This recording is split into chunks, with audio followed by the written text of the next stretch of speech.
resultados. Entonces, lo que vamos a ver es cómo es que podemos diseñar esos experimentos, digamos, para poder obtener esas evidencias, ¿no? Y que nos permitan, pues, eh, concluir, ¿no? O realizar nuestra investigación, ¿no? Eso es lo que vamos a ver el día de hoy, ¿no? Entonces, nuevamente, como decía, el diseño de experimentos también se puede decir que es la secuencia completa de pasos, ¿no? Tomados de antemano para que nos aseguren que los datos apropiados, lógicamente, se obtendrán de modo que nos van a permitir un análisis objetivo, bien, un análisis objetivo. Y que no sea posible, ¿sí? Que no sea posible de analizar aquí, ¿no? Aplicar las inferencias estadísticas con respecto, pues, al problema establecido. En el caso de ingeniería, la experimentación, ¿no? O el diseño de experimentos desempeña un papel muy importante, ¿no? Por ejemplo, en el diseño de nuevos productos, el desarrollo de procesos de manufactura, el mejoramiento de procesos mismos, ¿no? La identificación de fallas, cuando hacemos una prueba, ¿no? ¿Cómo es que nosotros, digamos, diseñamos, cómo planeamos, cómo lo hacemos para poder, ¿no? Identificar esa falla? ¿Cómo logramos hacer eso y obtener la información que me permita, pues, ¿no? Identificar eso? Bien, muchos problemas típicos en los diseños de experimentos, ¿no? Por ejemplo, comparar a dos o más materiales con el fin de elegir el que mejor cumple los requerimientos, ¿no? A veces tenemos dos materiales, madera, cuero, no sé, ¿no? Y tratamos de saber cuál de esos dos son materiales. Entonces, ¿cómo diseñamos un experimento de tal manera que nos permita obtener datos, ¿no? A fin de procesarlo, de aplicar la estadística y pues nos ayude a resolver ese problema justamente, ¿no? Ver cuál de los dos me conviene para, no sé, pues para producir algún producto, ¿no? Para utilizarlo como una materia prima. Y que eso permita que el producto, ¿no? Sea de mejor calidad, por ejemplo, ¿no? También, por ejemplo, determinar los factores, ¿no? Los vitales de un proceso que tienen impacto sobre una o más características del producto final. Por ejemplo, también reducir el tiempo de ciclo del proceso, ¿no? Apoyar en el diseño o rediseño de nuevos productos o procesos. También puede ser para comparar varios instrumentos de medición y verificar si trabajan con la misma precisión y exactitud, ¿no? Como dice, hacer una prueba con ellos, ¿no? Es un experimento con estos instrumentos, perdón, y que nos permitan, pues, ¿no? Verificar si estos, pues, tienen la misma precisión y exactitud, ¿no? Otro ejemplo también es encontrar las condiciones de operación, temperatura, velocidad, humedad, por ejemplo, donde se reducen los defectos o se logra un mejor desempeño de un proceso, ¿no? Es decir, encontrar esas condiciones, ¿no? ¿Cómo es que yo logro eso? Hacer el proceso insensible o robusto o las oscilaciones variables, ¿no?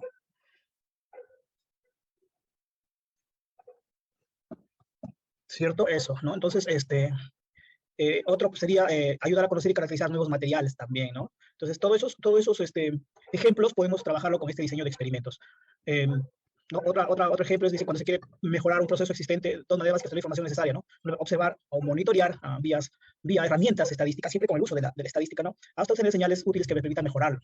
Bueno, es una estrategia, se dice que es una estrategia pasiva eso, ¿no? Pero nosotros en este diseño es hacer cambios estratégicos, y no cambiar, modificar algo, no cambiar o incentivar o motivar a la variable, ¿no? Para que el proceso pueda, pues, no provocar dichas señales útiles, ¿no? O sea, realizar un experimento, mejor dicho, experimentar, ¿no? Entonces, eso vamos a ver el día de hoy, ¿no?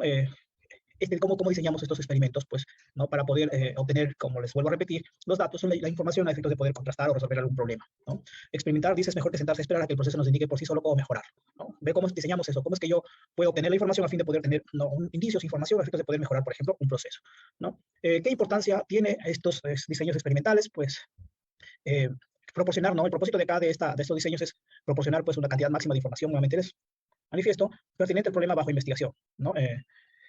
Dice que es también importante que el diseño plan sea tan simple como sea posible, o sea, no hacer un diseño, pues, complicado, sino un diseño simple, ¿no? Que sea eficiente tanto en lo estadístico como en lo económico, ¿no? A veces tratamos de mejorar un proceso el diseño de experimentos cuesta mucho más que el proceso mismo o los beneficios que tenemos del proceso, ¿no? Entonces no se trata de eso también, de hacer un gran experimento, ¿no? De repente económicamente muy, muy caro, y cuando nos damos cuenta, pues, tratando de mejorar ese proceso, hemos hecho un experimento que nos ha llevado todas las utilidades de un año, ¿no? Entonces también se trata de eso, de ser sencillo, ¿no? El plan, ¿no?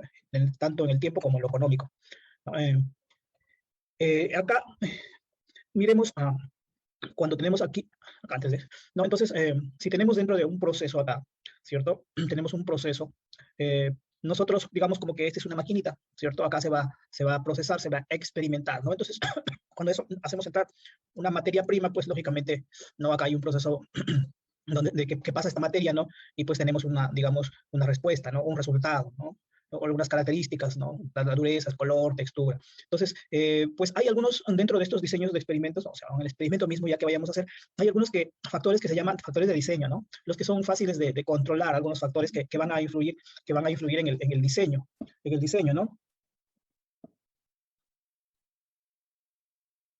¿no? ¿no? En el diseño. Entonces, perdón, la universidad no está escribiendo un ratito. El proceso mismo del diseño, existen algunos factores que se llaman factores fáciles de controlar, es decir, que el investigador puede controlarlos, y algunos factores de ruido que son difíciles de controlar. En estos, por ejemplo, ¿no? Tenemos los tiempos, los de fáciles de controlar, por ejemplo, puede ser la presión de un molde, la velocidad de un tornillo, ¿no? La temperatura, el tiempo de curado, el contenido de la humedad, que lo podemos manejar. Pero hay otros factores, ¿no? Que van a influir en este experimento, ¿no? En este proceso, que no los vamos a poder de repente controlar, ¿no? Por ejemplo, los parámetros de calidad del proveedor, la química del plástico, algunas variables ambientales también que no las podemos controlar, ¿no? A veces estamos haciendo un, no sé, pues un experimento en el campo y llueve en ese momento. Nosotros no habíamos previsto eso, ¿no? Es un factor que no se podía haber controlado, ¿no? Efectivamente se dio ese fenómeno, ¿no? O ese factor. Acá tenemos un ejemplo, entonces, miren, de un diseño, ¿cierto? Entonces, miren, ¿no? Acá vamos a tener o tenemos este ejemplo de un espumado de las proteínas de clara de huevo, dice, ¿no? Entonces, en los que son entradas podemos tener, por ejemplo, o tenemos los factores no controlables y los factores controlables, ¿no? En el factor controlable, pues, lo que vamos a hacer es, vamos a hacer un experimento con el batido de la, ¿cómo se llama? Con la clara de huevo, ¿no? Para ver si es que, y ver cuánto tiempo de batido necesitas y qué velocidad para que el volumen de la espuma pues sea lo más, la que estemos buscando para un producto de repente, ¿no? O el volumen o la estabilidad. Entonces, un ejemplo muy sencillo, ¿no? Entonces, uno de los factores, ¿no? Lo que queremos es vamos a hacer un espumado de las proteínas de clara de huevo. Y lo que queremos es, pues claro, vamos a utilizar las claras, vamos a hacer todo el procedimiento, ¿no? El tiempo vamos a batir las claras de huevo, ¿no? Y vamos a darle velocidad a la batidora, seguramente, ¿no? Para la velocidad de batido. Y lo que vamos a esperar que resulte de este experimento, pues, ¿no? Es un volumen de espuma y una estabilidad, ¿no? Una estabilidad.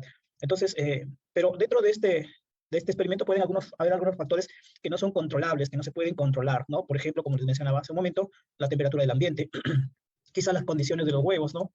Cuando comenzamos a sacar las claras, notamos que el huevo, pues, las condiciones de la clara no son las que nos van a permitir tener la mejor volumen de espuma, a pesar de que el factor que controlamos, que es el tiempo de batido, ¿no? Le demos más tiempo o mayor velocidad de batido y nos pueda, y nos pueda mejorar el volumen de espuma, ¿no? De repente porque las condiciones de los huevos no son las adecuadas.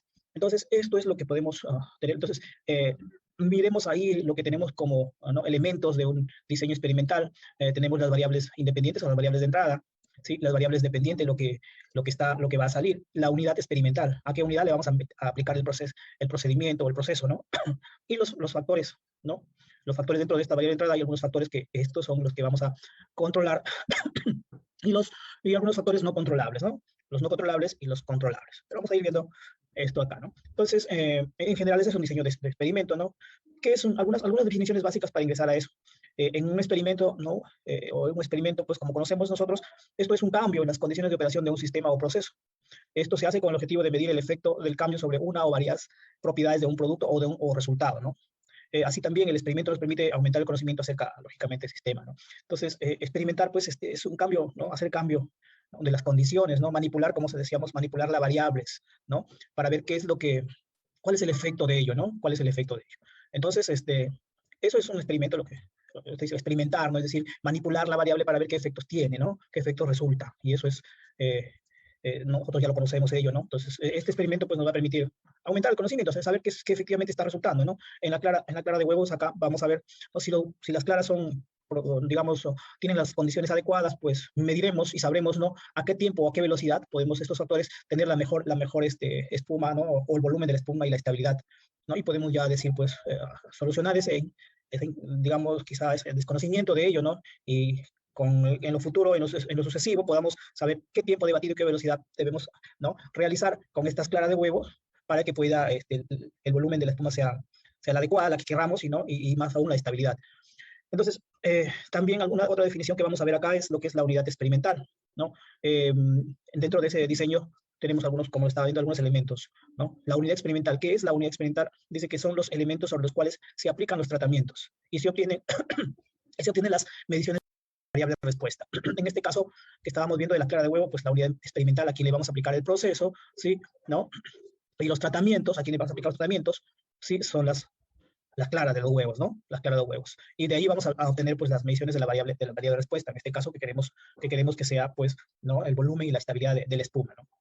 En todo caso, la unidad puede ser, dice, una parcela, un alumno en el laboratorio, un lote de semillas, ¿no? Una porción de masa, etcétera.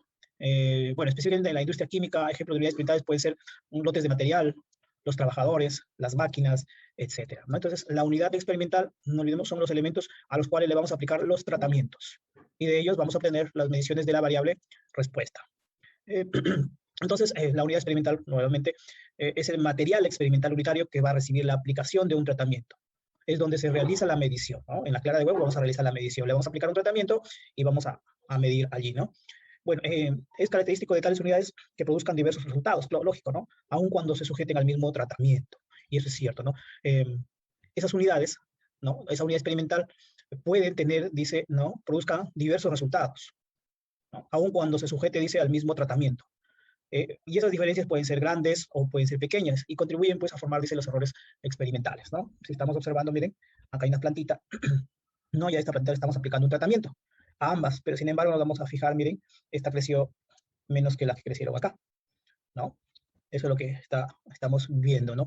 Y decimos que quizás estas sean las mismas, tengan los mismos elementos, ¿no? La misma semilla y todo, simplemente que estas diferencias pues contribuyen a formar lo que se llamamos también errores experimentales. También existen esos errores en estos experimentos, ¿no?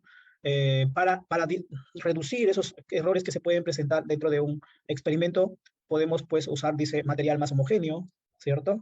Dar buena dirección del experimento, repetir el experimento, ¿no? O usar un diseño experimental apropiado, ¿no? ¿Cuáles pueden ser las causas del error experimental? Pues puede ser la experimentación, puede ser errores de observación, de medición, ¿no? De variación en el material experimental y algunos factores extraños que pueden haber allí, ¿no? Que pueden haber, que pueden darse ahí dentro de este diseño que estamos realizando. Es un poco de teoría, en todo caso ya sabemos cuál no es nuestra unidad experimental, ¿no? Aquella de donde le vamos a aplicar el tratamiento. También vamos a definir lo que es un factor. Dice que es la variable independiente, es la variable que manipula el investigador para estudiar sus efectos sobre la variable dependiente, como por ejemplo la temperatura, la humedad, la dosis de nitrógeno, ¿no? Este es el factor, ¿no? Tipos de suelo, aditivo químico, etcétera, se consideran un factor cada uno de ellos, ¿no? A las diversas categorías de un factor se denominan niveles del factor, como por ejemplo 4 diferentes dosis de nitrógeno, ¿no? Eh, Podemos tener ello 3 diferentes tipos de suelo, ¿sí? 3 diferentes tipos de suelo, ¿no? Normal, salino, sódico. En este caso de acá, bueno, dosis de nitrógeno, ¿no? Nitrógeno 37,5 kilogramos por hectárea, 75 kilogramos o 0 kilogramos por hectárea, ¿no? Cuando no tiene nada, dosis de nitrógeno lo podemos aplicar a un terreno, ¿no? De repente de sembrío, 0, 37,5, 75,0 y 11 kilogramos por hectárea que le podemos aplicar. Son diferentes dosis del nitrógeno. Estamos actuando sobre la tierra, ¿no? Entonces, estos niveles o estos factores, esas variables que estamos manipulando, ¿cierto? Pueden ser pues de diferentes tipos. Entonces, al primero de ellos, al que tenemos acá con un número, ¿no? Con valores, se les denomina o se les llama un factor cuantitativo. Y pues tiene niveles asociados con puntos ordenados en alguna escala de medición, ¿no? Que son medibles. Y el segundo tipo, el de acá, pues como vemos ahí, no se muestran con números, ¿no? Sino son niveles de un factor cualitativo, o categórico, o clasificaciones, que no se pueden, pues, digamos, acomodar conforme a alguna magnitud, ¿no? Bueno, el tratamiento se define como a cada una de las combinaciones de niveles de los distintos factores. Entonces, ya tenemos la unidad experimental, es aquella que le vamos a tratar estos factores, ¿no? Estos niveles. Por ejemplo, podemos aplicar a un suelo, ¿no? A un tipo de suelo, le podemos, o a una hectárea de terreno, le podemos aplicar este tratamiento, ¿no? De nitrógeno para ver cómo es que, no sé, recupera de repente su nivel de salinidad o de eficiencia, eficacia en lo que es el cultivo, ¿no? Para ello. Dentro de estos factores, como les mencionaba, ¿no? Hay algunos factores que son controlables y otros factores que son no controlables. En el caso que les explicaba, los factores controlables pues, son las variables del proceso o características de los materiales, ¿no? Experimentales que se pueden fijar en un nivel dado y existe la manera o el mecanismo para cambiar o manipular su nivel, ¿no? Por ejemplo, puedo aumentar la temperatura un poco más o disminuir la temperatura. La cantidad de reactivo le puedo adicionar